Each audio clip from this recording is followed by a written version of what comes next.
This is Afrikaap Radio, playing the music 24/7 on your dial.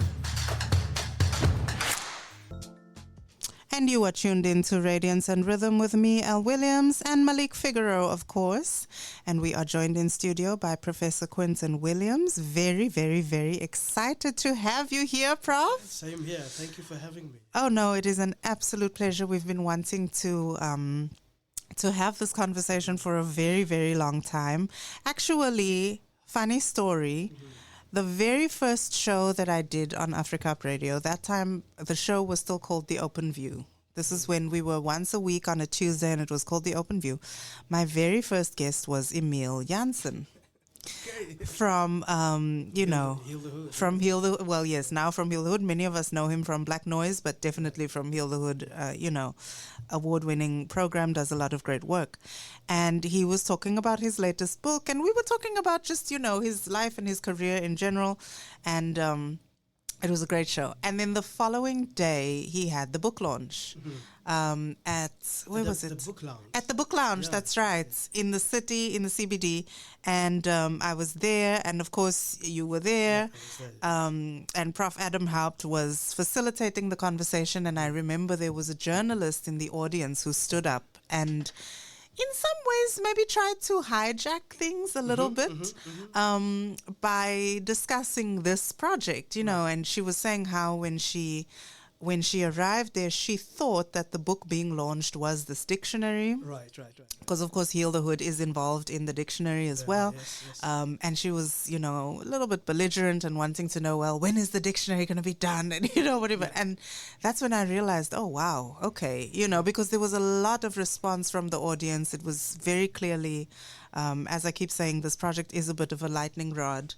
And ever since then, I've just been so keen to talk about it and to find out more and so forth. So I'm very, very happy that we have you here in studio today. Professor Quentin Williams, he is Professor of Linguistics and Director of the Center for Multilingualism and Diversities Research at the University of the Western Cape. Yes. Awesome. So welcome. Thank you very much. And we are looking forward to the discussion. So let's get right into it. We're talking about this trilingual dictionary. My understanding is that it's English, Afrikaans, and Kaaps. Is that right? Yeah, so you actually have to say it as Kaaps, Afrikaans, and English. Oh my goodness. Okay, so right off the jump, there's an inversion. This is an inversion because we are so accustomed to thinking of, these languages in the order. If we talk about the politics of prestige. Yes, exactly. Yeah. Then we think of it as English as the most prestigious, and then Afrikaans, my favorite Afrikaans, yes. the standard Afrikaans, that's right. And then Kaaps has always been thought of as... Yeah. You have to put Kaaps in the prominent, dominant position. I love that. Thank you for that correction. Okay, guys, I love it. We're off to the right start. So it's Kaaps, Afrikaans, English, yes, right? Exactly. Yes. Okay. It's a dictionary when you get it, and you'll get copies as well. It reads from only one way. So from Kaaps to English. Okay. And that's what we call in dictionary speak unidirectional. Okay, wait. What do you mean it reads only one way? So when you open up the dictionary, or when you open up other dictionaries, like, for example, bilingual school dictionaries, yes, usually you have the English word or the isiXhosa word, and it gives you an example. Oh, yes. And then on the flip side of the book, you get the English word in dominant position and then translation to English. Right, in our case, we decided we'll give you access to our language. But that's it. We're not going to get it back. That's it. Because there are already other places where you can find those. And also because, I don't think that, there are many words in English that maybe don't have a direct translation in Kaaps, and so forth. So, okay. Yeah. Okay, so clearly there's been a lot of intention and a lot of thought that's gone into even the structure, of this dictionary. But maybe you can take us back all the way to the beginning. Yes. What actually inspired the creation of the Trilingual Dictionary of Kaaps? Because this part I don't know. Yeah. And why now? Yeah, so we had, a collaboration with my colleague Adam Haupt at UCT, and Emil, you mentioned, from Black Noise and Heal the Hood. Yep. So we had a collaboration going, and this is also with Professor H. Samuel Lim, who was at Stanford at the time. Shout out. Okay. Sammy, shout out Sammy. And then he's now at UCLA, Los Angeles. So our whole aim was to try to uplift the community and try to figure out how to do so. Emil and Heal the Hood project had at the time and they still have it, the African hip hop in Durban. That's right. So I suggested to them that we should have a lecture series that runs alongside the Indaba. Invite young kids in a lecture space where we discuss all types of social issues, including language. Right. So we launched it at UWC. We had a lot of heavy hitter hip hop artists there, and there we decided, okay, this is the format of the lecture series. Fast forward a few years later, literally 2-3 years later, we published this 550-page book. Wow. That has only 3 academics in it, but all of them, the majority of the writers are hip-hop artists. Okay. A good mix of female and male hip-hop artists, from Prophets of the City, right until Janine Black Pearl, for example. And then we asked ourselves, okay, so what's next? Clearly, we've only made an academic impact. What about the community impact? How do we make significant change? Then we decided, okay, we need a codification project. We need to codify our language, and we need to do it in such a way that is done according to the science of lexicography. Right. Lexicography is the science of dictionary making. Right.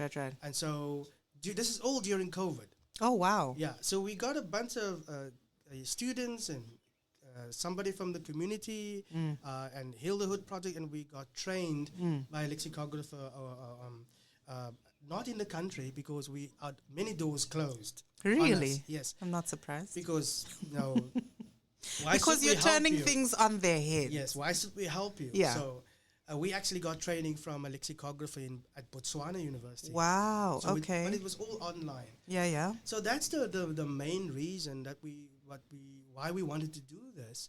But it's also been asked for it for decades by linguists and activists, because nothing seems to be happening post-apartheid in the new South Africa. So that's what we pursued. And so, I mean, when we launched, and this is the thing that got misinterpreted by the media, we sent out a press release launching the project, not the dictionary. And so in 2021, everybody thought it was finished. Even the president of the country announced it as congratulations to the team. Right. It's completely upended us as a group, because we were on pretty much every radio station talking about it almost every day. So that's the main aim. And we thought, okay, if we are able to do this, maybe we could do other things as well. Wow. Well, look, it's definitely an ambitious project. Yes. As we discussed, but to my mind, it's something that's very necessary, and I'm interested in the fact that it kind of emerged from, in collaboration or association with Heal the Hood. Yeah. Because if you listen to the name Heal the Hood, right? Yes. And then the connection between legitimizing one's language and healing. Yes. And I think that this is really something that we need to understand, because the way that this language and sort of way of speaking, way of being, and even in some ways way of thinking has been marginalized and positioned, in South African context and within our history. Yeah. It is a pain point. Exactly. It's a pain point for the people, because it creates a feeling of exclusion. It creates a feeling of, you don't really belong here, or you're less than the standard. Absolutely. Yeah, so it's being relegated to the margins forever, just for being yourself. Yeah, exactly. And it's hundreds of years, right? Right, It's right, never right. been codified. Right. And since the 1940s, or even earlier than that, in the colonial period, you've always had writers writing poetry, writing stories. You think of S.V. Peterson as the Son Ondergaan. You know, it's about a protagonist who comes from the rural area to the Cape, and he gets on the train and he hears all this Afrikaap speakers on the train, and it's written down like that. Then you get into the apartheid eras further in with Adam Small, and Peter Snyders, all writers. What is significant to point out here is that you can write poetry all day, every day. When the language does not move into what we call a controlling domain, like education, politics, radio, higher education, policy changes, there won't be significant transformation for that language. And that's very important. So we can keep on writing poetry, and that's fine. Right. People will clap hands for us. We will be given the awards. Right. But if you don't transform the language for abstract and cognitive development for the kids in the school and university, it won't fundamentally transform the lives of the speakers. And you see now, this is where things start to become controversial. Yeah. Because you are not just putting out a dictionary. No, we are not. It's No, clear. we are not. You're saying, no, we are calling this a language, and we want to stake our claim, on people's right to be taken seriously in this language. That is a huge step. Yeah. Can we unpack the notion of language here? Because I think when you think about the language, you think of some form of dialect that has come a long way, come its way into maturity. It can be thought of as a system. In other words, there's this grammar, and information is being packaged through nouns and verbs and prepositions and so forth. So as a system, it is a linguistic system. But it is also practiced as a language because it resembles who our identities, our speakers, the places that we come from. It also is a language because we live through it. Without it, we cannot pray to our God. Without it, we can't write poetry. We can't practice our culture. So our language is our culture in the way that we practice it. So that's extremely important in sort of defining Afrikaans as a language. I always say this, and it should be thought of very carefully. Who decided that we speak a variety of Afrikaans? Right. Who determines what is the mainstream? Did we have the power of children of slaves? Because our language comes out of the mouths of slaves. Who decided? We were not in power. In fact, the slaves who came here, the Dutch passed a law and imposed it on the slaves. And that's the sort of first form of formation that added to what was thought of as a slave lingua franca. What was the law that they passed? So when you come to the Cape, you are forced to learn Dutch. So your children goes to the slave lodge. Oh. Yeah, and the language that you learn there will not be Bahasa Malay, in other words, the language of Malay, low or high Portuguese, but Dutch. So you were given instruction in Dutch. Really? You will grow up. Yeah. Sometimes there will be a mixture of those children with the children of the Dutch administrators. Okay. So there was already mixing. They spoke a mixture of low and high Portuguese, Bahasa Malay. There was Arabic as well. And Dutch, of course. The label Afrikaans only comes later in the 1800s. So practically for the 1600s and 1700s, you had this sort of formation of what we think of as early Afrikaaps, And how does that fit in with what we hear about, because we've been made aware that the first Afrikaans document, and you must correct me if I'm misconceptualizing this, right? But, this document or manuscript that was written in Arabic script, but it's in what we would think of as Afrikaans. Phonetic Afrikaans. Okay, what's the story? So maybe I should paint the story. Abu Bakr Effendi is was an imam or Muslim cleric that was sent from Turkey on the request by Queen Victoria during the 1800s. Okay. At the Cape at the time, the Muslims from Indonesia and from Mozambique, they were shouting trouble.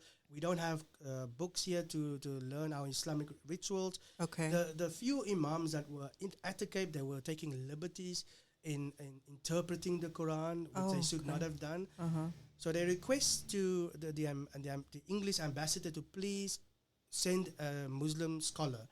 And the Queen Victoria requests the scholar. Okay. Abu Bakr Effendi, he comes from Turkey via Sardinia and France to England.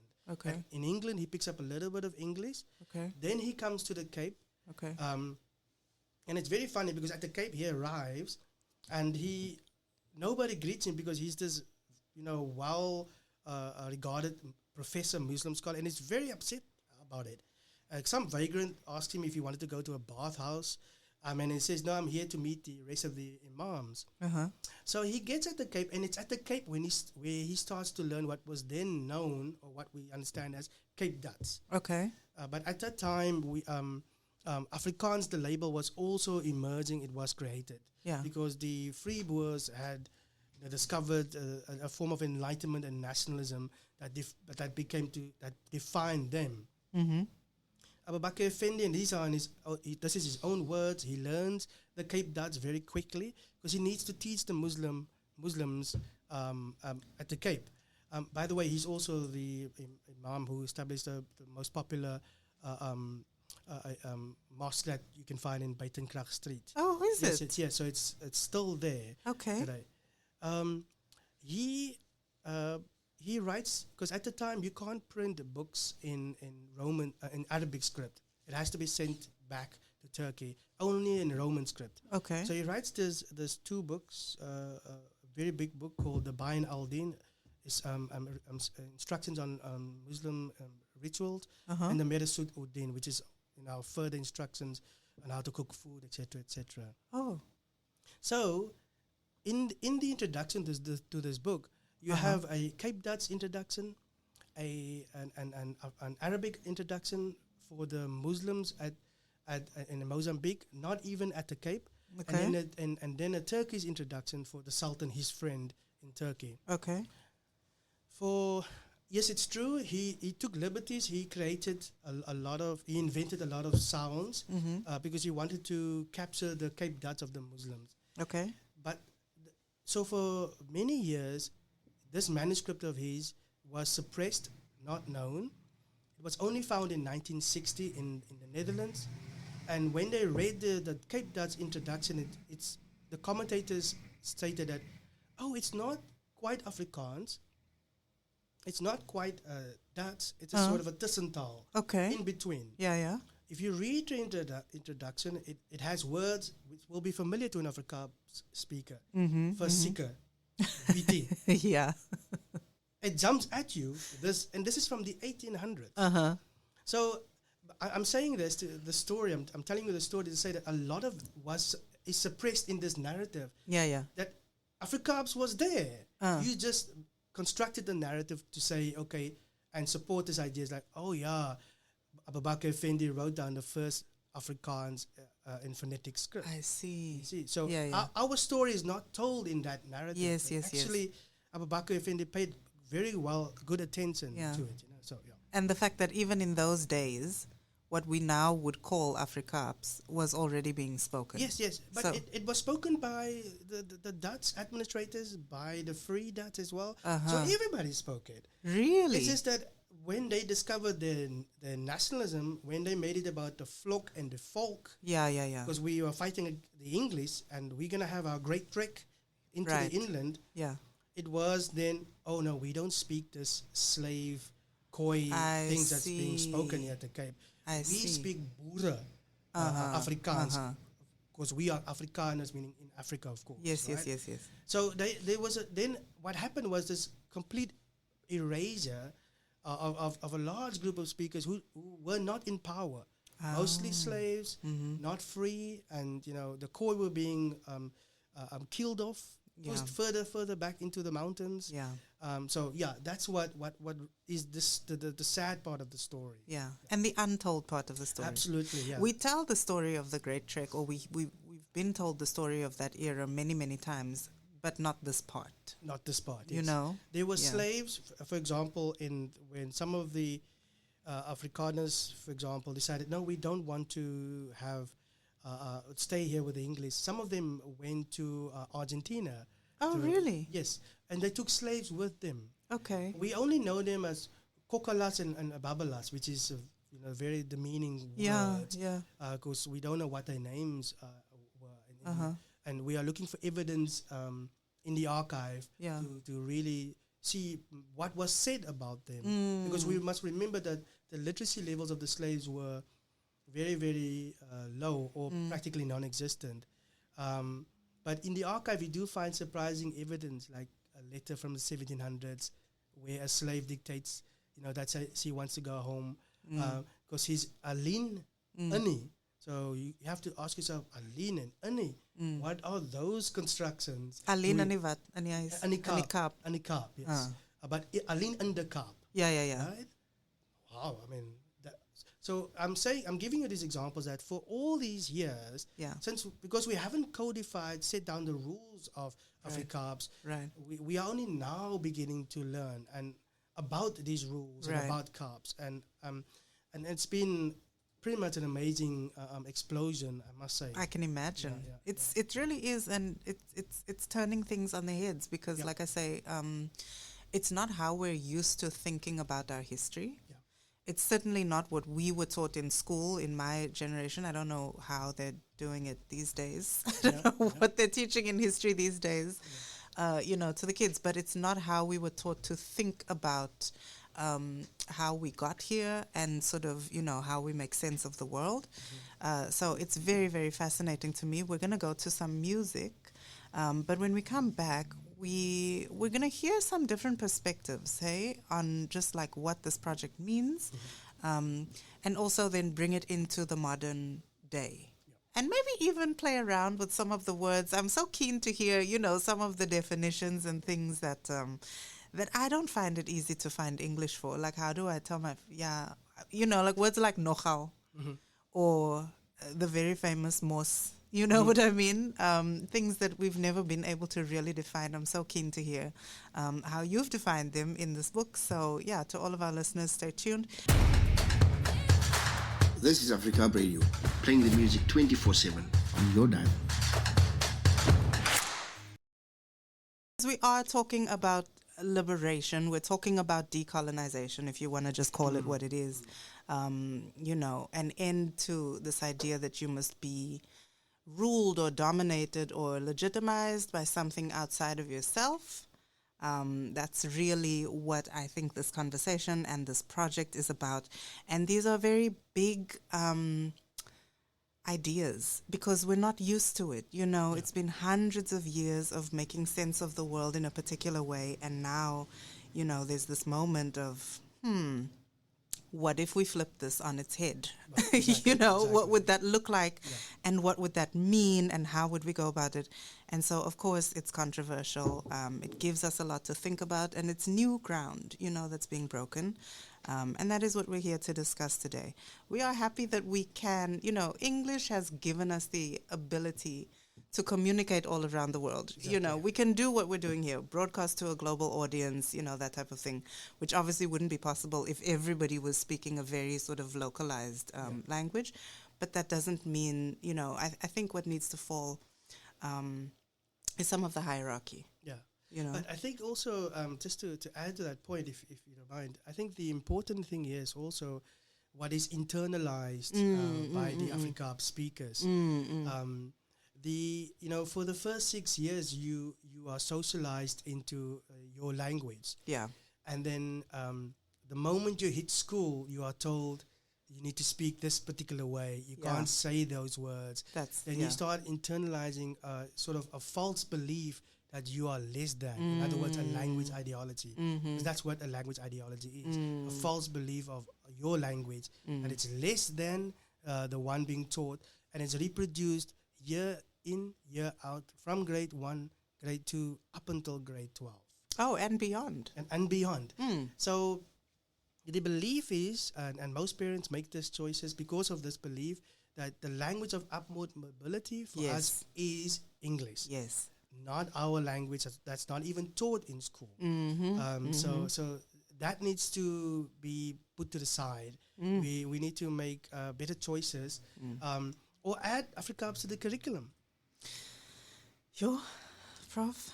It's a big, this is... No, it's not a big thing. You need only 40 parents. No. You need only 40 parents for the education department, for the authorities to agree that it's something that can be done. Yeah.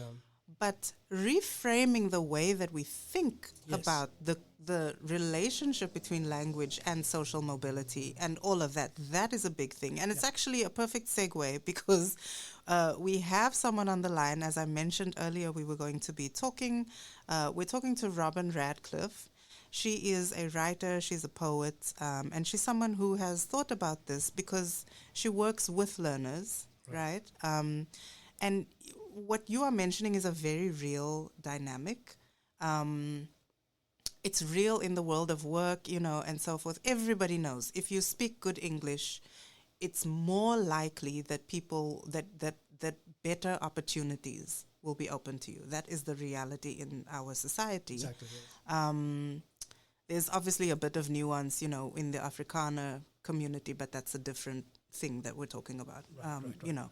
So she's written a poem. Robin Radcliffe has written a poem about this, and she's been kind enough to give us a recording of the poem, which we're going to play for you now, and then we're going to welcome her on the line so that we can have this conversation because, as I said, it's a real thing in our society, and I think it's something that we need to grapple with. So we're ready with the poem. We're going to play it now. Green pencils, pens. Primary school produced a menagerie of playground fears, aggravating our mostly innocent prepubescence, propelling the classroom forward as a microcosm of classism, a myopic lens leering sanctimoniously at our unformed understanding of things.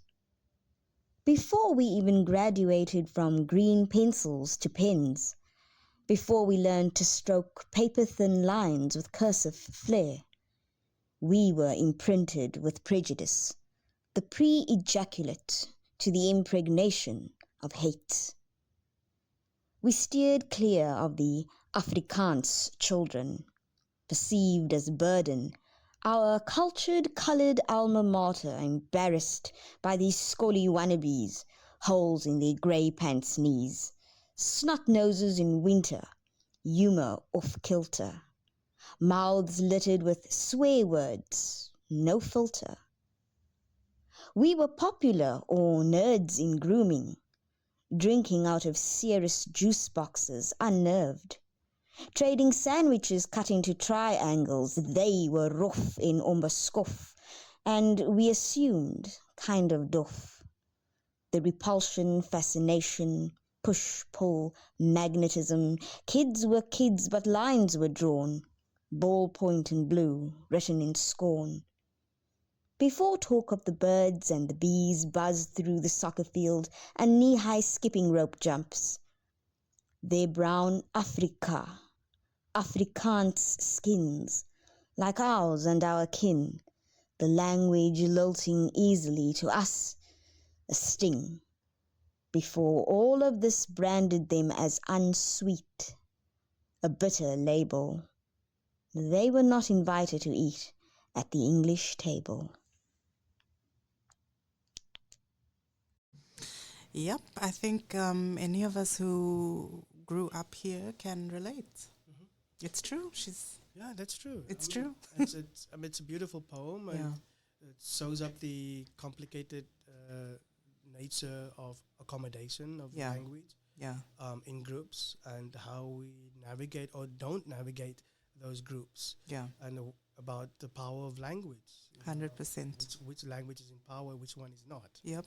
and stereotypes and stigma Exactly, and what yes. happens as a result of that. So we're joined, just heard a beautiful poem by Robin where she was describing some of the challenges that people face in navigating the hierarchy of language, particularly in our school system. And of course, you know, it's completely in alignment with what we are discussing today, which is which really, I must admit, it blows my mind. Yeah. The idea of people being taught at school in Kaaps. It really does. That's something for me to wrap around. Yeah. I mean, yeah. Can I think just to also to add to that point, that last point you make, it's, I think the kids in school, whenever they know they speak Kaaps, but when they know they're supposed to write in standard Afrikaans, but what comes out on the page, of course, is what they know in every day is the Afrikaaps. So instead of writing undi, they would write uni. Yeah. So we need to, provide the rules for them so that it's not an error. It's actually what they are doing is rule bound, agreed upon by the community, and there's nothing wrong with it, and it's perfectly fine. Wow. Okay. So, because we know that there are rules to the language, right? Yes. We are aware that there is grammar to it and so forth, because you can hear someone who doesn't speak Kaaps who's just kind of trying to do a thing and throw in maybe a aware here or there or exactly. whatever. But if they don't understand the rules, it's obvious to someone who does, you know. So that's how we know there are definitely rules, right?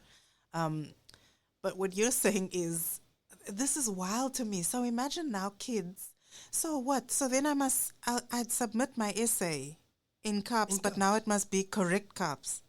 Yes. Wow. Well, this is we have to be very careful there with the word correct, because correct means we are prescribing certain rules, and what we don't want to replicate is what happened in the past during apartheid. Okay. Where standard grammars are produced and select only one way of writing. Okay. And make that the correct way of writing, and then to elaborate it to the rest of the population or the rest of the Kaaps speakers, for example. So when you pick up the dictionary, you will see there are variations retained of certain words. Okay. Because those are the variations. So uni can be spelled INI, Okay. as the young kids today do it. It can be spelled like I spell it, INNI. Oh, okay. And it can be spelled by an older generation that probably spells it as INNIE. Yeah, that's how So I would all spell of them it. are correct. Okay. So we need to retain all of them to say if you use one of them, they Oh, are wow. correct. So this is it's a formalization process that retains the variation. So we get away from the colonial headache of standard languages. Oh, The standard wow. languages are produced to control a population, not to sort of respect their multilingualism. But this is very complex. I mean, how do you... Okay, and we were talking about this earlier, and how, like, this is part of the reason why it took so long to compile, right, the dictionary. And Yes, I know that, so one example that I've heard you give is how there are multiple ways to spell chais. Yes. So there's the Old English. But I think you must first explain what chais even means for the people who are... Yeah, so it's a word that has more than one meaning. Exactly. So we call it polysemic words. Okay. Technically. So you can chase somebody. I'm going to chase that guy down and rob him or get his money. Sorry, that's very stereotypical. Don't do that. I apologize. Or I'm gonna chase that kun, that girl. Pursue a woman who I'm interested in, right? So far we have those two senses of the word, but the word can be spelled TJAIS. Oh, yes, or it can be spelled as the Old English word CHAISE. So it has an Old English root. Really? Yes. Yes. Oh my gosh. Okay, so I've always spelled it, well, I don't really write it down much, but if you had to ask me how do you spell chais, I would have said CHAIS. Yeah. Okay. Exactly, yeah. Okay. So far we have those variations. But I want to come back to something that you you pointed out as being complex in terms of the rules of of certain words and how we form it in Afrikaaps. You know, some time ago, there was a horse that wandered Durban to lie. Okay. The horse's name was called Kometidung. Kometidung. Okay. So even the way that you pronounce it, at the speed that you pronounce it, it has glued together many functional words. It means come with the thing, literally. For or agility. The horse has a lot of agility. Words, for example, and I'll pull one out from the dictionary here. Do not. I do not know. Yeah. Do not go. Right? So this we define it as iets specifiek te dalen of aan te vat. Okay. Do not know. Do not go. Hannah. Yeah. You're taking your time. Man, Yes. So do not is a gluing of words together or on a agglutination of the two words doen dit. Yes. Right? Meaning do it. Yes, do it, yes. So those are rules that as a community we have just decided that that's how you combine that word because that's how fast we speak, right? And it just flows better. Exactly. Yeah, exactly.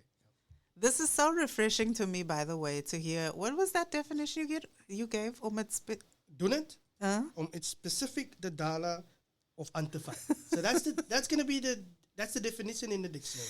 Do you know how freeing it is to like sit here and hear something like that? I mean, to hear the word dala used as part of the official definition for anything, I cannot help but smile. It literally just makes me feel like, oh wow, there's a freedom and a lightness around it. So what we were trained to do is that when you write up a definition and by the way, this is classified as what we call an inkrimwoord, werkwoord.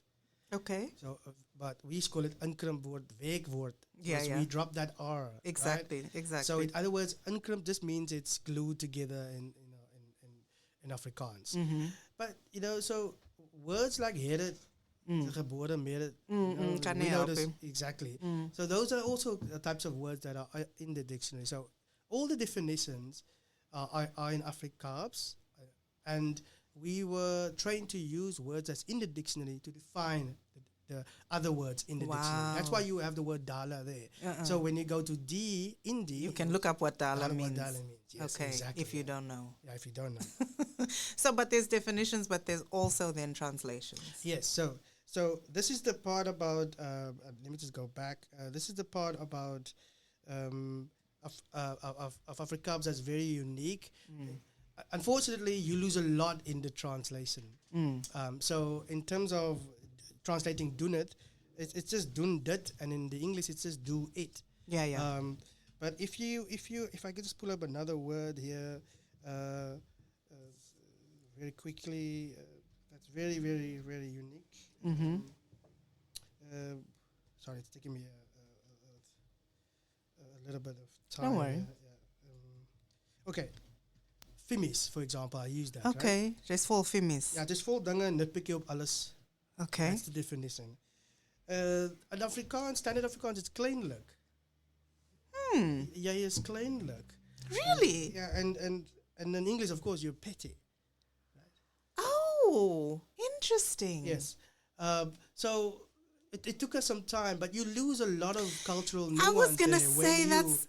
Because we don't have any good translation to standard Afrikaans, because you lose a lot. Because, and this is the thing about language, it's about more than the words, it's about ways of making sense of life. Yeah. Ne?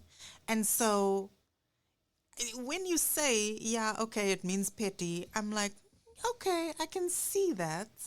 Yeah. But it also doesn't capture what it really, it's not a proper substitute. Exactly, like the word flitser. We all see the image in front of us when it's flitser. Yeah. But then in Afrikaans it will be woonstelblokke. Oh Lord.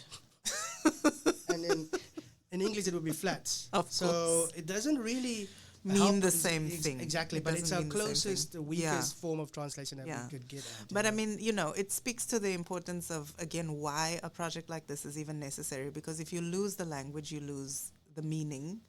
And the meaning is about more than the words. It's about it's about that shared thing that we like. If you say Fletcher, yes, everybody from Cape Town knows what you're talking about. Exactly. You know what I mean?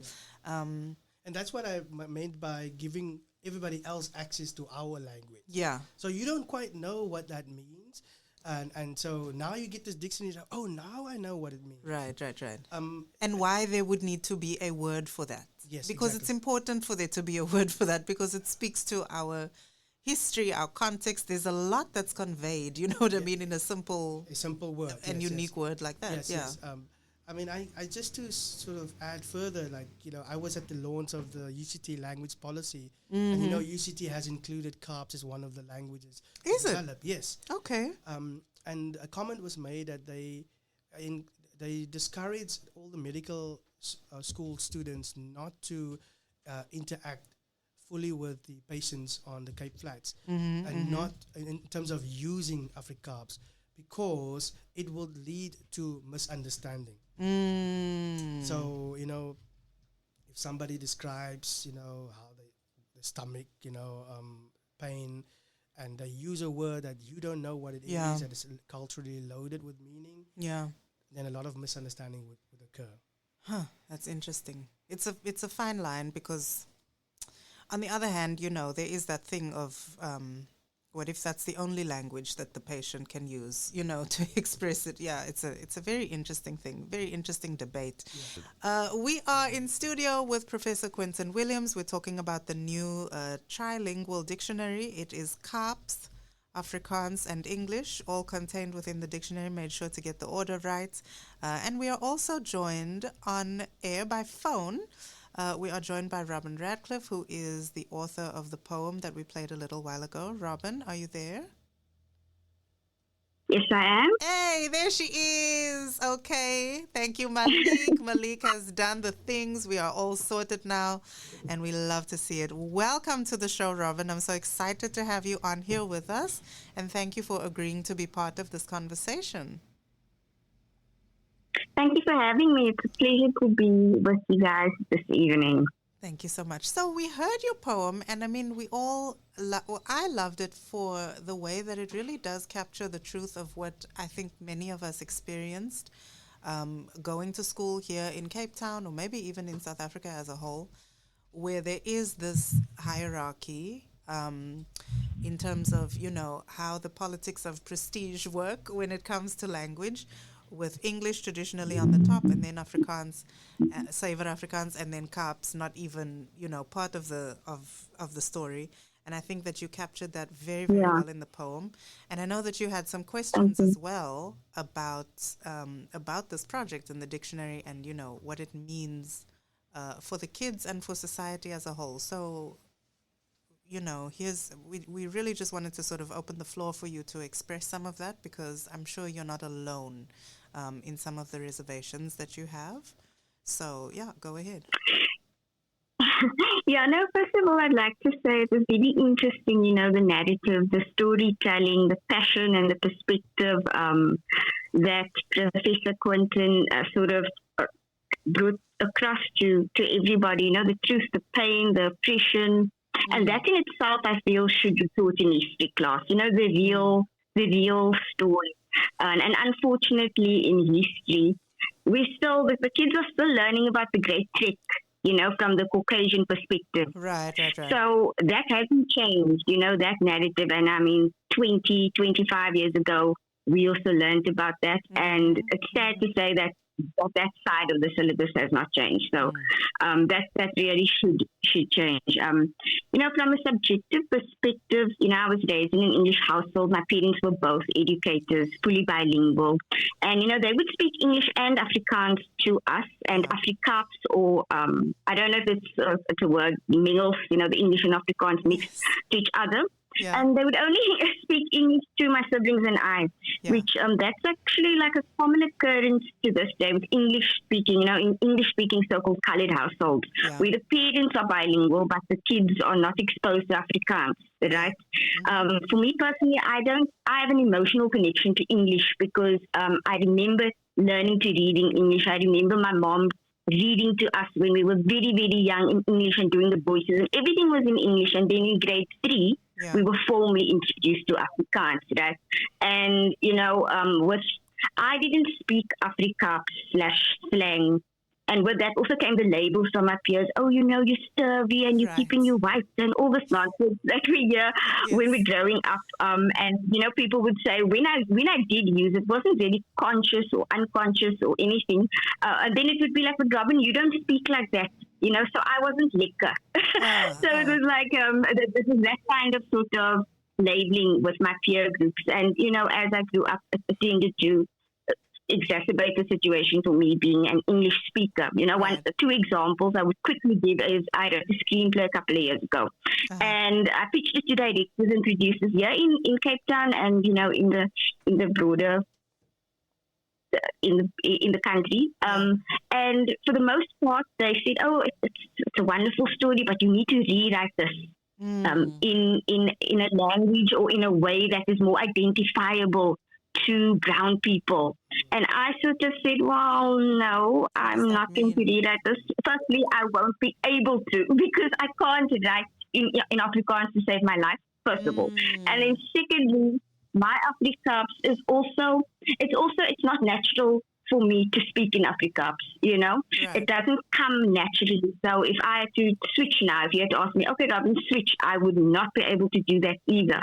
And then another incident that happened a couple of years ago was when I was lecturing FET English specifically, and my class was like 90% black students, and we were having a conversation about something, and it came out that Afrikaans is not my first language, and they were shocked out of their mind. They were like, "But ma'am, you are coloured. Afrikaans is supposed to be your first language. What are you saying that you can't speak Afrikaans properly?" And then I sort of had to engage them on that and explain to them, well, I grew up in an English household, so Afrikaans doesn't come that easily to me, etc. But, from an educational perspective, I think, what you guys spoke about, when the kids have to write essays and do orals, they are expected to write and speak in savor Afrikaans because that is part of the syllabus, not Afrikaaps, right? Yeah. Not Kombuisstyle, not any of that. They marked accordingly. And then they fail miserably. Whether they are English speaking or Afrikaans speaking, it goes back to the fact that middle class parents are not speaking Afrikaans to their offspring. It's not recognized as a language on its own in terms of the syllabus, the current curriculum, and so forth and so forth. So I guess, I've also been educated today. It's really interesting to hear the etymology of words, the present day linguistic significance as it's spoken by many on the Cape Flats, It's a labor of love. It's historical as well as current in a sense. But I guess from an objective perspective, I do have a couple of questions, which some of these questions have been answered and discussed, with the interesting discussion that you guys have had. So my questions are like, what is the end goal, the aspiration specifically in the educational space for the dictionary or the language of Kaaps? Then can it be integrated as a subject at school within the Western Cape at the very least, Is it a form like a reference maybe, or an extension or support for social studies or for history? Can it be a standalone, given the already broken educational system? And, primary school kids, I can't remember the percentage. They cannot read with understanding and with understanding in the language of instruction, let alone engage with a language that comes naturally to some of them again, not everyone. And I speak sort of, maybe I speak in terms of those that are English speaking, and we are seen as the other, because we don't necessarily speak the Afrikaaps, and we don't maybe engage with the words and the phrases and so forth necessarily. And then we are seen as, but this is a cultural thing. It's all of us, but it might not be all of us, In primary school, I remember there was an Afrikaans class, and there was one Afrikaans class. I went to Erika Primary in Valhalla, And I remember us all saying, but, that's them and this is us. And not saying it, but just living it, being in that frame of mind, because they were different. And that's why I touch on it in the poem, because it's a bit of, obviously there's a lot of classism involved as well, but that's also a separate discussion, I suppose, So those are kind of my questions in terms of, I don't detract from the historical, the emotional, the everything that makes this dictionary different from anything else that is out there, or that has been attempted. I don't know if anything has ever been attempted in this specific, very South African / Western Cape / Cape Townian way. And then I think as well as the way other brown people would view this Kaaps, because the operative word here is Kaaps, and even the Prof said it's Kaaps, then English, then Afrikaans, right? And then English in that way, in that sort of sequence, in that order, curriculum. And so, how would they perceive this dictionary in terms of their brownness or their coloredness, as it were? Mixedness, or whatever the case may be.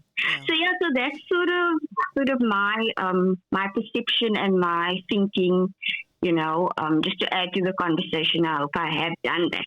I think you really have. Yes, absolutely. I think one should appreciate was it Robin? Robin, yes. Robin's, Robin Radcliffe. Questions that she raised, but also her contextualization of our own socialization into language. And I think that's very important, because our approach to understanding individuals and communities using language, it starts with the individual. And then it then sort of branches out to the community. And the community provides the norms and the rules as agreed upon by the individuals. Right. And you're not alone, Robin. Many folks have raised these questions. Absolutely. Across the spectrum, because it's happening for the very first time, and you are being exposed to a movement where new knowledge is being created about a language that has been marginalized for a long time. Yeah. And groups of people have internalized the negativity for a very long time, passed on from one generation to the next. Yeah. I think let me address the second. You asked the first question about what's the end goal. Yeah. And you're not the first one. A parent asked the same thing the other day in a primary school. But let me address that second, and go to the one that you asked after that. About just remind me again about the can it be integrated as a subject at school? Yes, can it be integrated as a subject in the school? Yeah. The magic number I said to you, 40. It's 40. If 40 parents or more decide that they want to have a meeting tomorrow with their principal and the school governing board to change the language policy of the school, to say we want to add Kaaps as a second additional language to the curriculum, right? They are in their constitutional right to do so. Oh, yes. Remember, Kaaps is an unofficial language. It's not an official language. Yeah. So only home languages and first additional languages can be official languages. Right. So in this case, that's why many of them go to school that's either Afrikaans first home language. English second. Additional. Yeah. It has happened for other languages such as isiXhosa. It has been added to the curriculum. There are case studies. It's been written up. But isiXhosa is an official language. Yes, exactly. Yeah. But for example, in schools in the southern suburbs where they have English and then Afrikaans, they don't have isiXhosa, but yet they have isiXhosa learners at the school. Okay. And they too have to think and learn through translation. Gotcha. So they are in the constitutional right, according to Language Education Policy of 1997, to do so. Okay. we are, of course, at the moment testing out materials in Kaaps, and I've shared this with Elle, and so we are testing out grade 6 materials in natural science and technology to see the reception from the learners and how they respond to, what is electric circuit, a circuit, and Kaaps, just like as I pronounced it. And we want to sort of get data, and it needs to be data-driven to inform the Western Cape Education Department, say, hey, this can work. Because we have a case for the isiXhosa learners where the pass rate went from, and this is in grade 4, the materials was called Iscience Yetu, our science. For the Kaaps materials, it's called also science. The pass rate went up from 30% to 81%. Because the learner no longer needed to do the translation hurdle. Yes, exactly. So it made sense. It was in front of them. Got you. They saw it, and this was a resource for them. So that's the my answer to that question. A lot of critical language awareness needs to be made about Kaaps, and in this dictionary, is a start to say here's a material artifact that captures, codifies your language. What's the end goal? Of course, the end goal for any language is to become an official language recognized by the state. What we are doing is what we typically call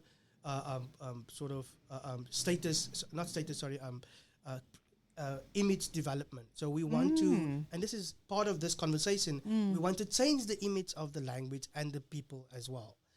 Even though you might not have been exposed in your language socialization to Kaaps, when you do get this dictionary and when we do add it to the curriculum, it will help the learners who speak Kaaps, but also help you to have a better understanding. And in that way, we can achieve what we typically call intercultural and cross-cultural communication. It's extremely important. Wow. It's extremely important. Look, I mean, you're right. The history that is being taught does not include it sort of comprehensively the contributions that our slave ancestors made, because this is a language that comes out of the mouths of slaves, never been codified, always been written as it was heard on the street, but it needs to move from the street into a controlling domain like the classroom, where its status can be acknowledged and then reproduced. But we have to be careful, and I want to stress this: we should not exclude other ways of speaking Kaaps. For example, in the Swartland, Boerland, there's particular ways of speaking Kaaps. In Paarl, there are particular ways of speaking Kaaps. So, and that's a consequence of people moving, to the Boerland, to Paarl, to Ceres, to Namibia. Right. In fact, if a person is speaking, is it still Kaaps if it's spoken in Namibia or in Joburg or whatever? Does that still count? If the source grammar is Kaaps still, then it is Kaaps. Okay. Because it's it's where you it's the form or the system that you use to communicate. Okay. Convey meaning, and you can pepper it with particular words that is specific to Namibia or a particular region. Right. But people will still if they say J, it's like, oh no, the subject being, or the third person, hey, this is it's a Kaaps thing. It's a Kaaps thing. Yeah. It's very interesting because, as I'm listening to the discussion about, the socialization, and even as you were saying, Prof, it's a language that has come out of the mouths of slaves or the enslaved, as we say now. Yes. The elephant in the room obviously is shame. Absolute. That's the point. Absolute. There's so much shame around the history. Around even the process of enslavement and what that did to people, the loss of dignity. Yeah. Even when we talk about the forced removals, District 6, the group areas, like people being taken out of their homes and moved, and then what is the word? That's how we got the Fletcher, by and large, and so on and so on. And so this language is associated with those aspects of our history that sometimes conjure a lot of shame, you know, and that people want to distance themselves from if they can. And then we get into this thing of, well, you know, I have a plan for my children, so I'm only going to speak English to them, and so on and so on, which you can understand because, you know, apartheid was not a gentle, it's not like anybody asked nicely, oh, would you like to leave your home in District 6 and move to, it didn't, you know, it was very violent, there was coercion, it was painful, you know. So you can understand where these ideas and these survival mechanisms come from. And sometimes, you know, the mastering of English is 100% a survival mechanism. You know. For many who lost their lives, their last word was probably they want their mummy, their hummy. Yeah. Not the mummy, the hummy. Yeah. Where's hummy? You know. Yeah. I think the same sort of coupled to the politics of respectability. Right. It's important to understand as well. We had an example in the gospel singer Neville D, who came up with a song called "Die Here is Kwaai." Okay. And just to tell you how this operates within other institutes and other contexts, he posted the song on Facebook and social media. Yeah. And you know, it was attacked for calling the Here Kwaai because the Here can't be Kwaai. The Here must be respected. It can't be, you know, you can't call the Lord Kwaai.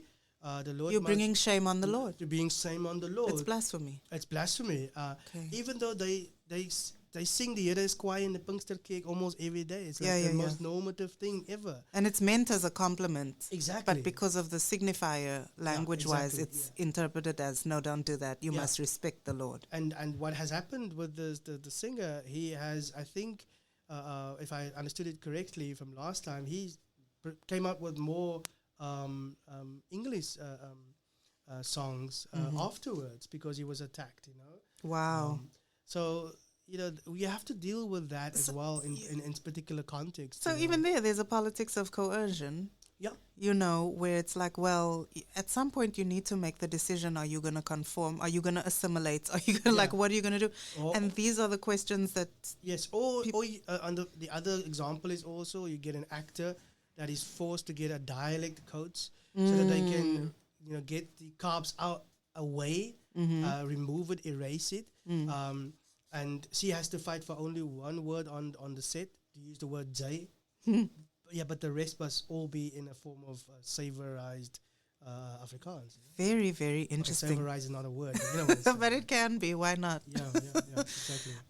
You know, it's like we said, it's a very deep and like nuanced discussion because even part of what Robin was bringing up around how not every colored person, first of all, the term colored itself is contentious. So I'm using that with obviously full awareness that not everybody is comfortable being, not everybody who maybe would be classified as colored is happy to be known as colored. Yeah, exactly. In terms of the word. Okay, so obviously we have full awareness of that, and that's another big conversation that we'd need a whole episode to cover, right? But but even within the colored community, not everybody speaks Kaaps. No. You know, not everybody is fluent in it. Not everybody would be able to, you know. So again, it's this question of, is there an othering? You know what I mean? It's very nuanced, right? Right. Yeah, exactly. And what has been some of the feedback around that as you've been, you know, working on this and so forth? I think, you know, so when we started out, we deliberately did not pitch the project as that being of a colored Kaaps speaker project. You know, in other words, we are, because exactly for that reason that the notion colored is so loaded, it's so complicated. Although others have taken that and made it their own and pitched it closely to colored identity. And if they want to do that, that's fine. That's their prerogative. Sure. There have been folks wherever we go and speak about the project have stood up and said, we should not standardize the language. We don't want you to do that because that's not how we see it. And I have to explain to them that, no, we're not doing that. Okay. We don't have permission from the community to do that. What we want to show you is what it looks like if it's codified in a dictionary and what it can become a useful resource for the educational context. Sorry. So the fear of standardization or the reluctance or resistance against it is because you'd be making it white. Yes, and that stems from apartheid and even further to colonialism. In other words, we are being controlled. Again, we are being imposed upon. Right. So I understand that fear. But to come back to your point about the parents' choice in putting their kids in English medium streams to give them a better opportunity, that's their constitutional right. Of course. It's under Section 29, subsection 2. But we have to do the work to teach them that, yes, nobody can eat the language.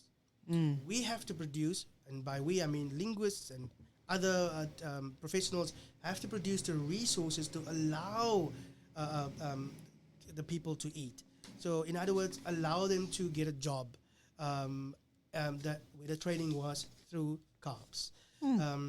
And allow the parents to understand that when you add Kaaps to the curriculum, you're taking nothing away from the curriculum. You are adding to it. Because Kaaps speakers are multilingual speakers, not monolingual. And we need to sustain that. Yeah. I think we are better at standard Afrikaans than perhaps any other speaker, and this is just my general opinion, being exposed to standard Afrikaans, because we come to the curriculum with Kaaps. With this form that we are exposed to on the Cape Flats called Sabella. So already we are multilingual, and then we have to learn or be burdened by an invented form, standard Afrikaans. It's very, very interesting. It really is, and it's interesting what you were saying about, the project wasn't pitched as a colored thing, obviously. No. It's about language. Yes. Of course, language is connected to culture, and then there's the overlap between culture and race. And you know what I mean? It's all of the complexity around that. But as you were saying it, I was thinking, does this somehow open up the portal to a world where there are people speaking Kaaps who are not of the culture? So you think about it like African American vernacular English, right? Which has obviously become, because of hip hop, because of, Hollywood and, popular culture and so forth. There are many people who've never set foot in the US, but who are I wouldn't say fluent necessarily, but it's part of a language that people use, in their day to day, or at the very least understand and so forth. Do you feel like this opens the door to that in some ways? Maybe not at that scale, obviously, but yeah, for people. It's been happening for the longest of times. So across Cape Town, there are people of who are white, who are black, who speak Kaaps, who have been exposed to it. If you drive, let's say, just 20 to 8 in the morning to a colored township, for example, you'll see bucky loads of black kids being dropped off at the school.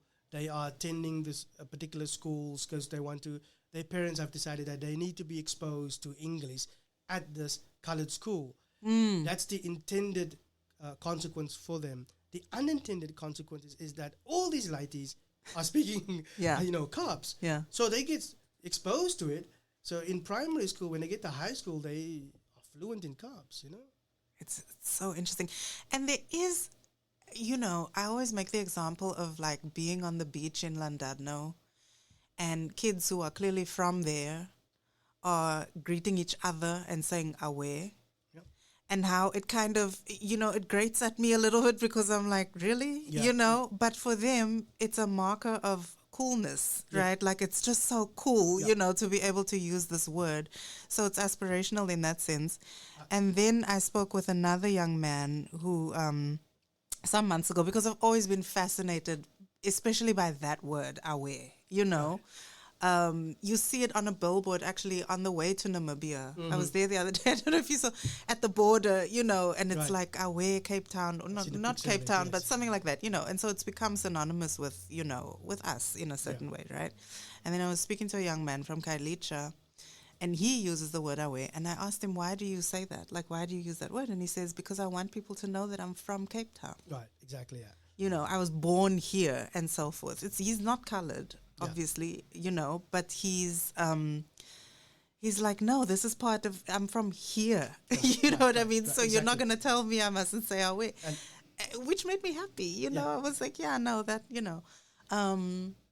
but yeah, it's very fascinating how, because again, it's language and you don't control the ownership and you don't want to. That's obviously not the point. Yeah.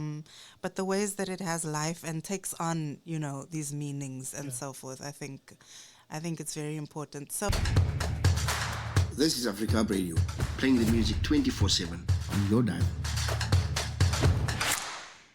And you are tuned into Radiance and Rhythm with me, Elle Williams, our fantastic engineer Malik, who's working overtime tonight, and our guest, Prof. Quentin Williams, and we're talking about the new Trilingual dictionary, which is covering Kaaps, Afrikaans, and English. It is a groundbreaking piece of work. It is the first of its kind, and it's opening up all sorts of conversations about what this language really means to us as a society. And when I say a society, I mean South Africa as a whole, but I also mean the global diaspora. There is a global community of people who are grappling with the after effects of colonialism. In fact, most of the world is grappling with the after effects of colonialism. And this is very much a part of that discussion. It is the what now. Now that we have freedom, now that we express ourselves in the ways that we want to, what do we do with all of that and where does it lead? And I think these are some of the questions that are being grappled with in real time. Yeah.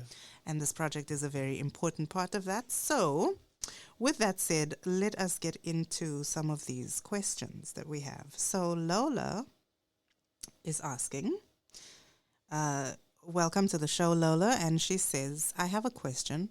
If one doesn't codify or formally standardize a language, isn't there a risk of the language potentially being lost? Especially if there are many people against learning or having their children learn Kaaps. We have seen this with the Khoi and the San languages. There is a risk. That's and this is a sort of a language death, language dying out issue, but it's also a numbers game. They keep on coming up, and by they I mean census data analysts in the Afrikaans linguistic community keep on saying that the majority of speakers who speak Kaaps are black and brown, 60% and over, sometimes 70% or over. So, I mean, for the foreseeable future, I don't see that risk happening because, you have to have the last speaker dying out, and that's when the language dies out completely. Yeah. Sort of a fade to black. For Kaaps, it's was written down many years ago, and it keeps on being written. And I think the more we do it, the more you keep the language alive. You pray in it, you write poetry in it, you use it every day to convey meaning. You use it at work. We make music. We make music in it as well. Just think about it. A song comes out with the word aware, and it gets remade, and now it's playing on a Joburg radio station, right? And it can likely end up somewhere in Australia or even America, because people want to know what it is. Or the Amapiano songs that Yes. Right, which a lot of people might not even realize that's Kaaps. Yes, exactly. But that song is played all over the world. Yes, exactly. Uber, you're calling an Uber company or a Lyft company Vanatu, and it's in Johannesburg. But who says Vanatu? I didn't know about that. That's why I'm like, what's that? So WANUTU, Vanatu. Okay, interesting. So Kaap speakers says Vanatu. There's no Vantu. Or Vantu. Also say Vantu. Or Vantu. So it's being taken up by other communities. Interesting. Other speakers. So it's being kept alive. I think codification is just part of saying, okay, let's transform this language so that kids who go to the Naji and say, give me 1, 2, 3, and they sort of adding they add up. They are able to come back to the classroom and say, okay, I know how to do a multiplication or adding up in Kaaps in this mathematics classroom. At the moment, however, the teachers do use Kaaps to do multiplication, etc., but it's not part of the curriculum. They then have to switch back to standard Afrikaans, which is very difficult. Or English, as it were. Or English. Which is even harder. Exactly. It's a bigger leap. Exactly. Yeah. So we should make it easier for them to learn in the classroom, right? And so codification is one step towards that, and then we need to teach them how to write. Studies have come out, and the data says that in all those cases that the learners want to learn how to write in Kaaps. This is so interesting. So our next step is to create a grammar guide, how to write in Kaaps. I would struggle if I must now think. But what I like is, as you said, it's the inclusion. So there's room for multiple spellings, and so forth. So I think that's going to be very, very interesting. I actually can't wait to see the dictionary and read it, because I think it's going to be fascinating for those of us who are seeing some of these words like that for the first time. Yes. I have another comment. This is from Milan. So regular listeners of the show will know Milan is my best friend. She's American. We went to Stanford together. And we actually took classes in exactly this, but in the context of African American vernacular English, as I was telling you, with Professor John Rickford. So she says, obviously many, many parallels. I mean, you find the same thing in Jamaica with patois. You find it with Haitian Creole. You even find it in parts of Europe, in Spain, and so forth, right? So she says, this is really important work for the entire continent and the diaspora. And now I can stop hearing Bestie, which is me, telling me she doesn't have the English when she's trying to say certain things, because I can look it up in the new Kaaps dictionary. Thank you for driving this forward.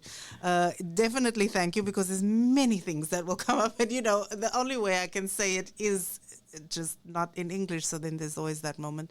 But it leads me to another question I have. Is it going to be digitized? Will the world be able to access it? Yes. For the moment, no. Ooh. So now I want to qualify why I say so. Okay. Oftentimes when things like dictionaries are made, it's not, especially for the speakers of that language. Yeah. Often the speakers of those languages don't have access to the dictionary. We make the mistake that Kaaps speakers, are able to access internet, fast internet. The majority of them are working class. They have very little resources. So the first step that we want to do is to print hard copies and place it in the libraries and in the schools and potentially the homes of Kaaps speakers on the Cape Flats. Wow. Like the yellow pages, like in the when everybody would get a copy of the yellow pages. It won't really be a doorstopper. Right. And then I think we will find ways for the community to keep having access to the dictionary through digital platforms. Okay. And we're currently discussing that, the best way to do that. Okay. Because if we're going to put it on a platform, then and it's the Afrikaap speakers don't know about it, it fades away out of memory. So we have to constantly campaign. But let's say Google comes to us and say, look, we want to add it to Google Translate. Which, now that would be something. Yes. Now, probably overdue, actually. I mean, if the dictionary is out, there shouldn't be a reason not to, because now the heavy lifting has been done. Yes, exactly.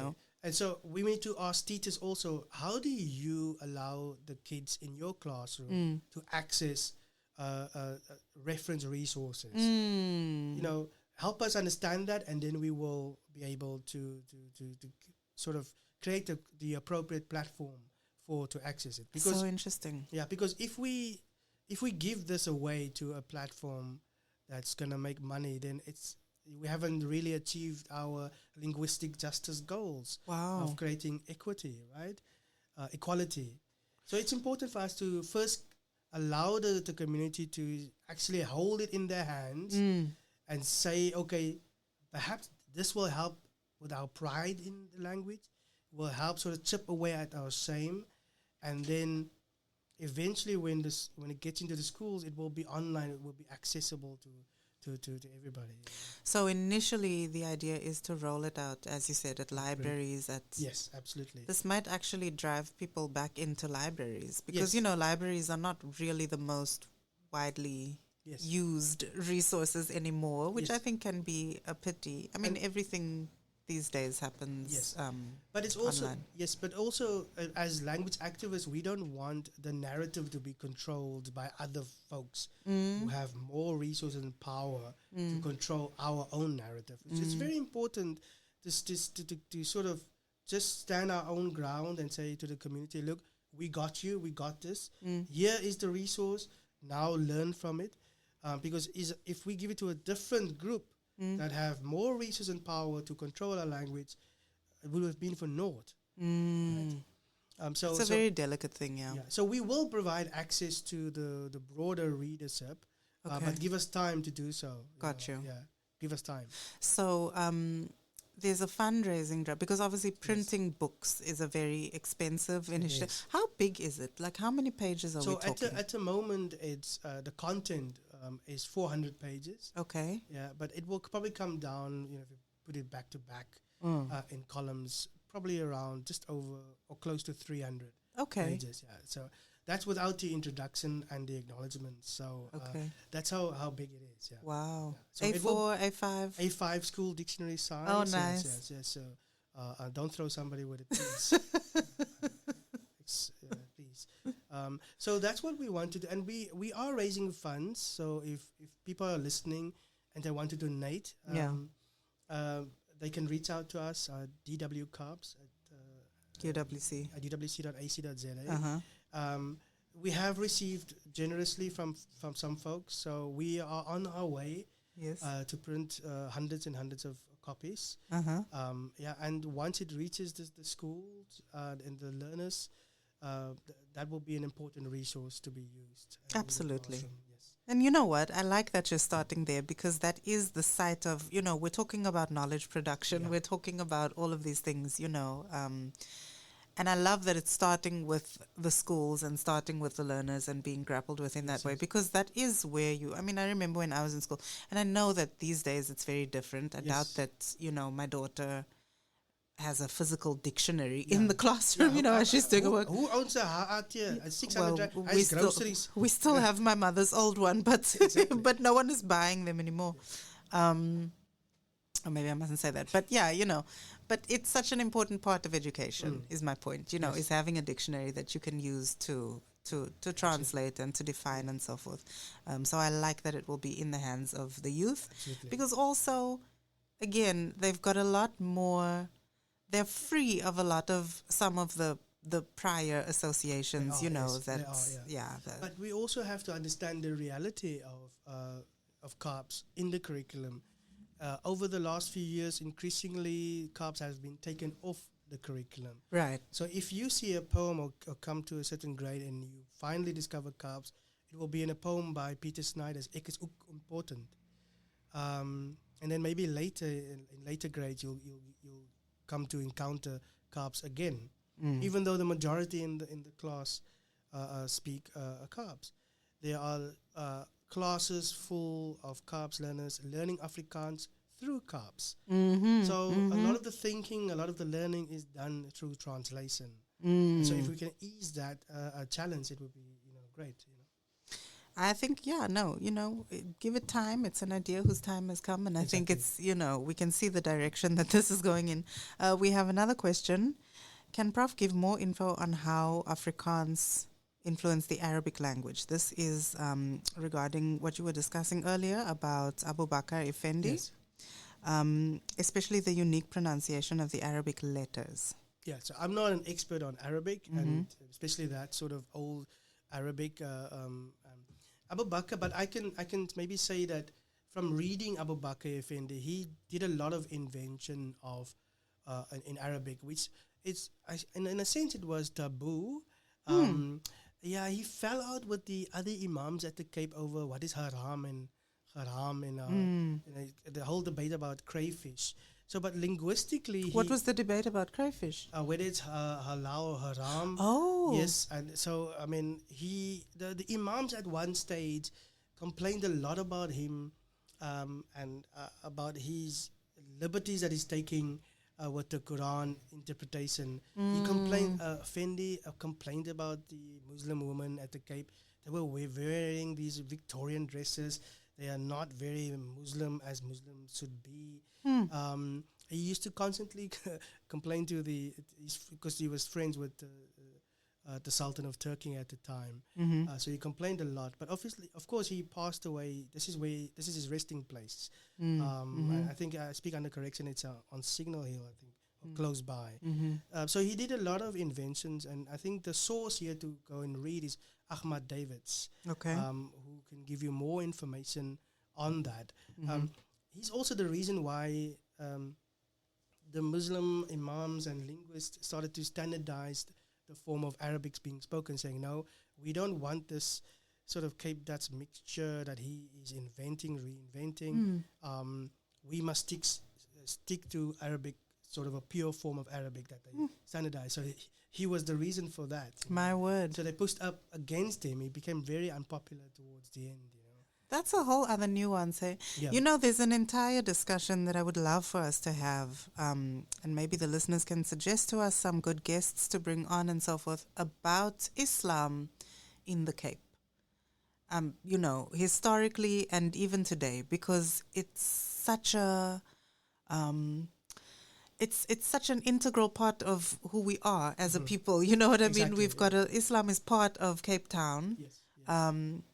But when do we talk about it? Yes. You understand, in these sort of nuanced ways, where the rest, I'm not Muslim, but there's so much that I don't even realize I don't know. Exactly. And I think it comes back to the question that Robin raised about the way we taught about history. For a very long time, people of color have been kept away from the archive during colonialism and apartheid. That was not your place to go. That's the kind of library. We know the lies are buried in the library, right? But we were kept away. When I was digging into the archives, in the early 1600s, you find one of the first Muslim imams coming to the Cape, escaping, violence in Indonesia. So already at that time, you would have the word awefe being used, and it means to good health, to give good health. Really? But at the same time, the slaves from Indonesia, they also had a word called we. Oh. Well, that was a verb, and that means to give. Okay. But at one point, when did it become awe? When did it become awe?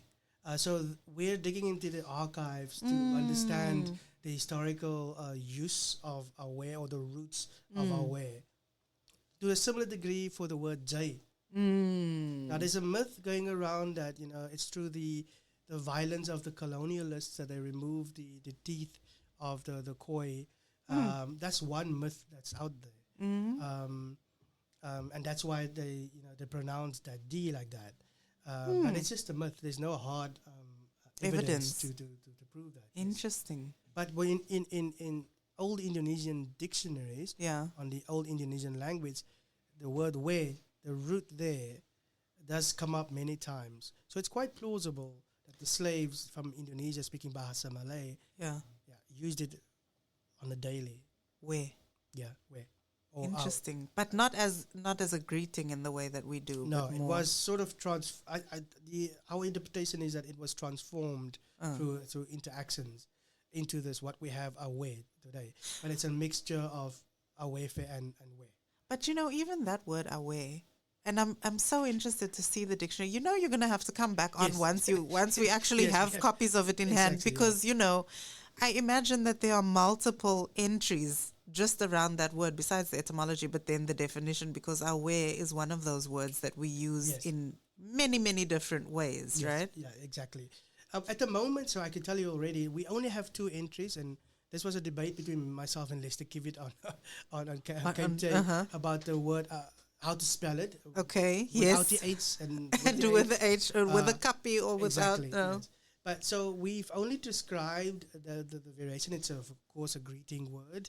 But listeners must also understand, when you get the dictionary, there will be certain parts that you would typically find in a dictionary that's not there. For example, the phonological descriptions of how to pronounce particular words. Okay. Or etymology of particular words. The reason why that is because this first edition is for the broader public, because a dictionary for everyone is a dictionary for no one. So you can't satisfy everyone. You can't satisfy the linguists, the historians. So we wrote this dictionary or made this dictionary for the broader public. Got you. Maybe in a second edition or the third edition, we'll add the phonological. Right. But the general reader will not be interested in this transcription, sound transcription, because the linguist will be. Right. But again, if you choose a particular transcription of sounding out a particular word, you have selected a particular speaker way of pronouncing, and then you exclude.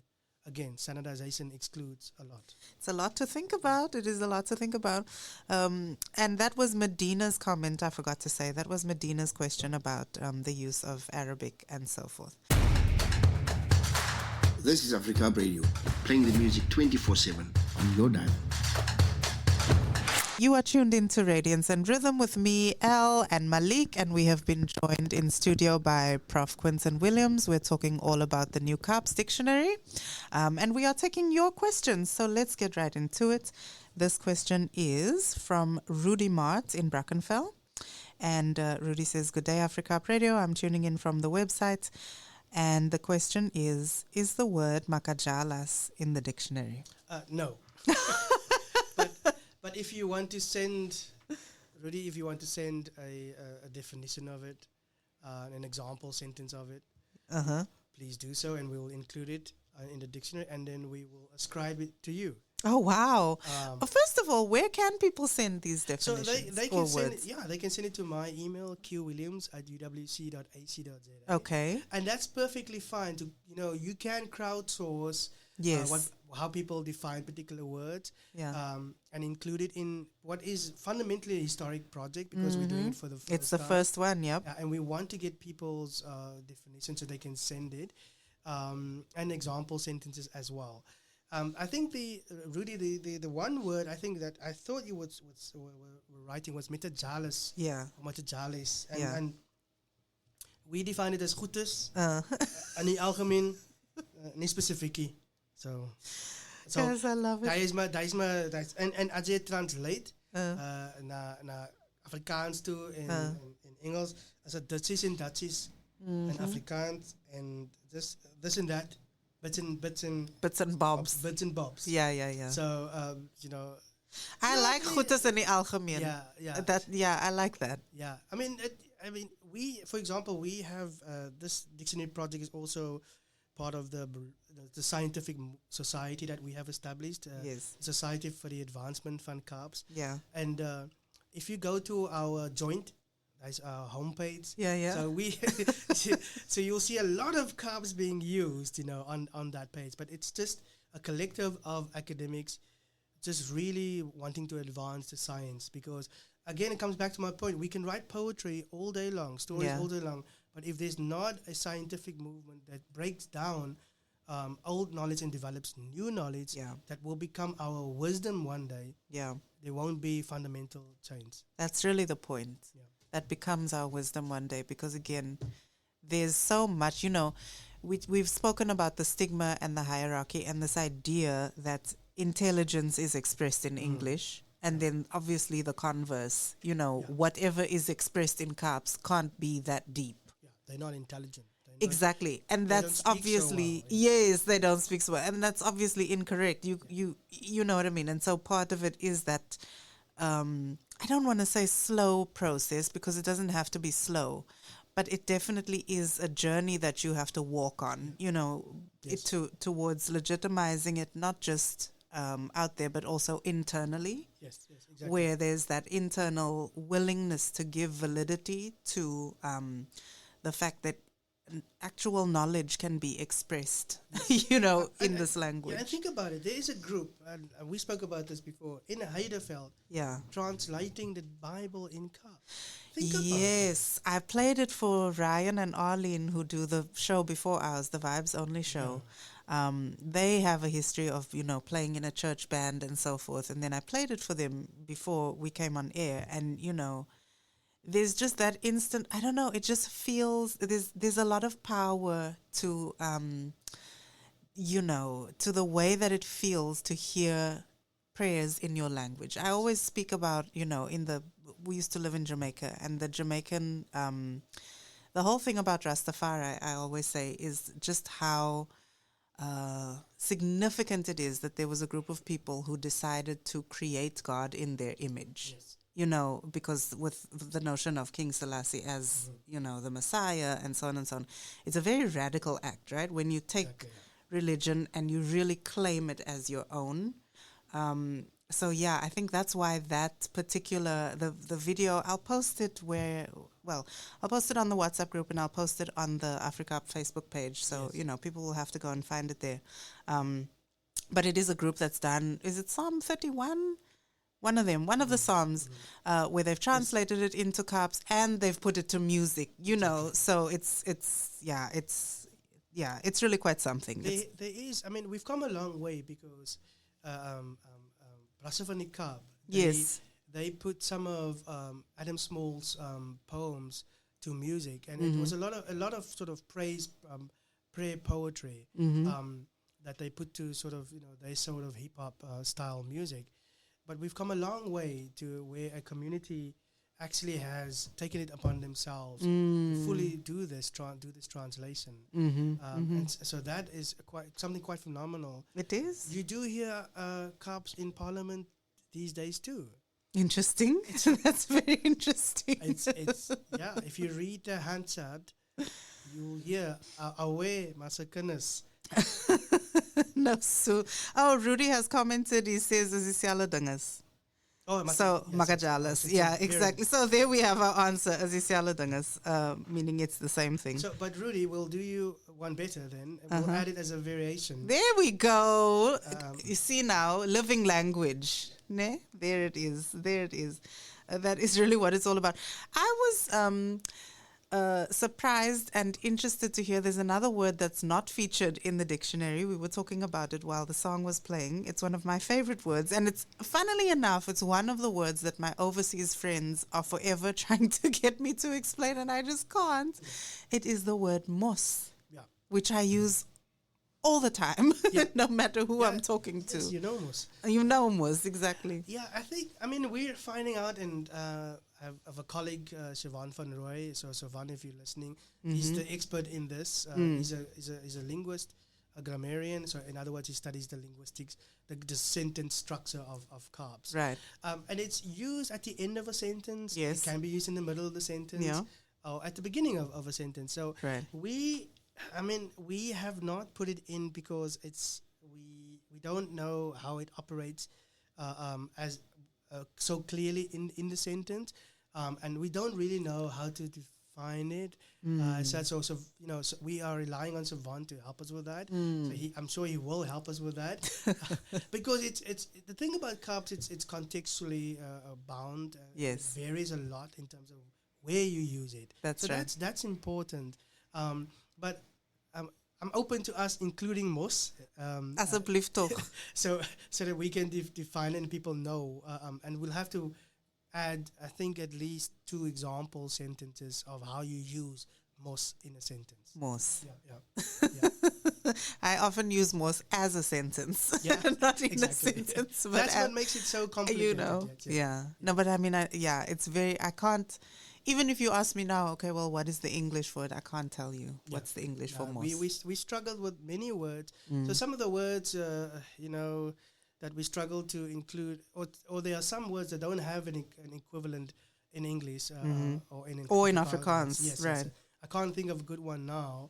And the one that I'm thinking of is, has sort of gendered discriminations attached to it. So, oh dear. Yeah, so I'm not going to say it. So don't it's ask Women's me to say Month. Yes, It's Women's Month. And it. even if it weren't, you know. Exactly. But I mean, again, there's a lot of that, and all dictionaries contain, contentious terms like that and controversial terms and so on, because it is part of, what is described and what is discussed, and obviously it doesn't imply endorsements. Yes. But what we've done is mark them to say, okay, this word has racist overtones, has sexist overtones. So we mark it so that the reader can know. Yes. We were conscious of the fact, yes. that this is a word that. So don't just walk around saying, exactly. whatever these words may be. Yeah, exactly. Anyways, we are wrapping up our conversation with Prof. Quentin Williams. It has been really just such an amazing discussion. I have absolutely enjoyed it. I hope that the listeners have enjoyed it as well. I hope that it has given you some food for thought. Interestingly, a listener wrote in and said, I want to hear Malik's thoughts on this, because Malik has not spoken very much today. No, I haven't spoken that much. Yeah, I'm going to be honest. Yeah. It's a lot to digest. Yeah. Y'all were, I guess, talking about, not to make it a generational thing, but it is. It is. There was just a lot of experiences that you guys had. Yeah.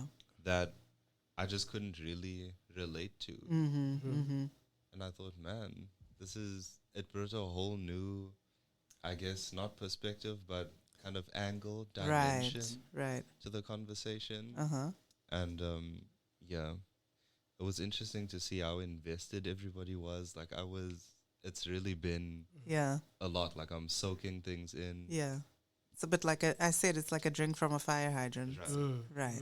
No, and I think, yes, Malik, thank you for that, because I think that's perfectly valid. It is a lot to take in. Yeah.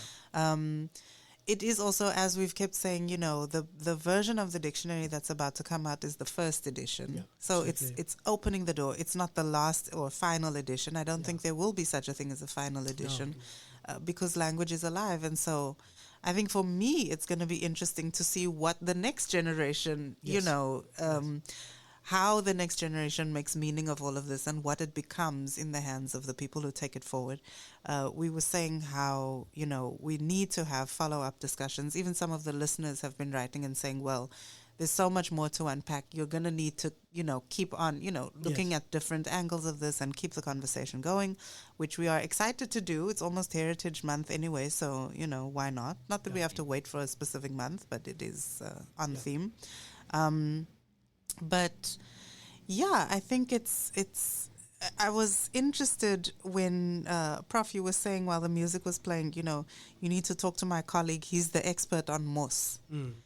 And I just thought that's so dope. Like that's so cool that somebody can have an academic focus, on a word like this, because there is so much to uncover and to look at, and so the fact that we're taking ourselves seriously enough to do that, to me, is a major, major win. I mean, if I look at it over the course of my lifetime, I always say when I was a kid, it never dawned on me that apartheid would actually end, Thankfully, it ended pretty early in my life. But to see how far we've come, to where now you can be an academic expert on Mos. I mean, let's be serious. It's so cool. That's really cool. Yeah. It is cool, right? And so I'm excited to see what comes next. Yeah.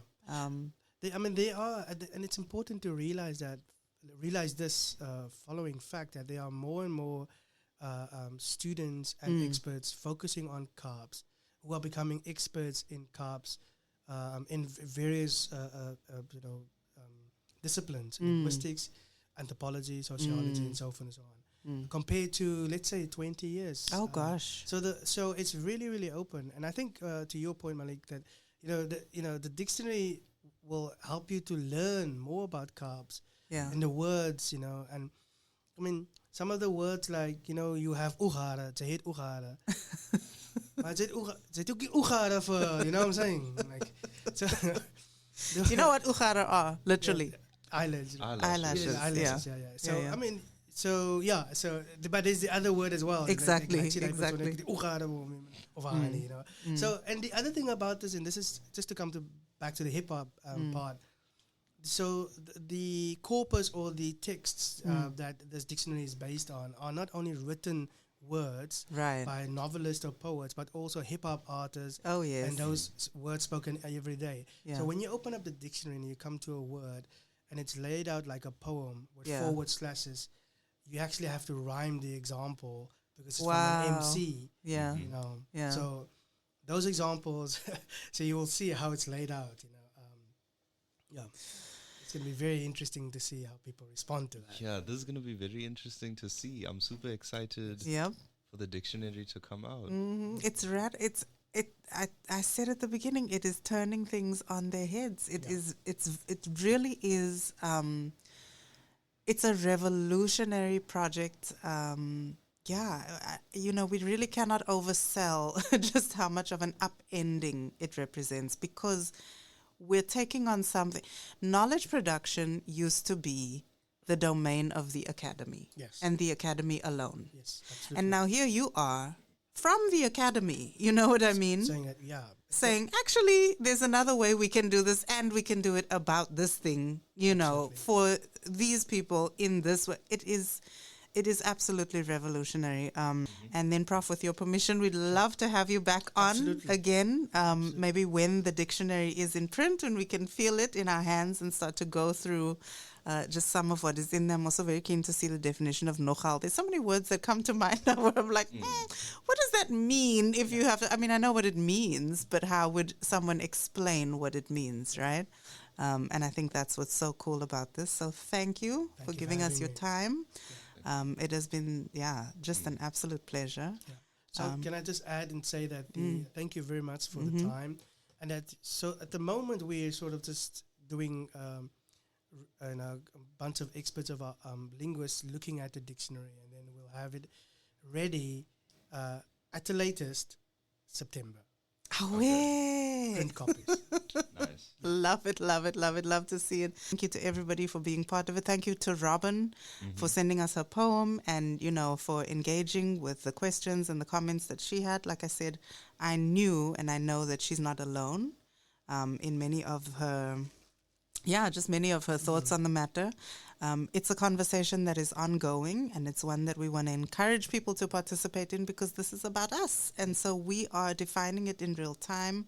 It's not something that exists in some old, faraway museum. It's happening now, and it's very much alive. So definitely keep the conversation going. You can email Prof at qwilliams@uwc.ac.za. And if you want to donate to the project, if you want to be responsible for a learner or a library or someone who needs it getting a copy of this book in their hands, even if it's only 50 Rand that you want to donate, but certainly if it's 5,000 or, whatever, take your pick, okay? Don't let us hold you back. But whatever you want to give, seriously, it's a collective effort, and you can email dwkaaps at uwc.ac.za. There you go. Yes. Perfect. Thank you very much. Thank you, Prof. It has been a joy. Yes. This is Afrikaap Radio, playing the music 24/7 on your dial.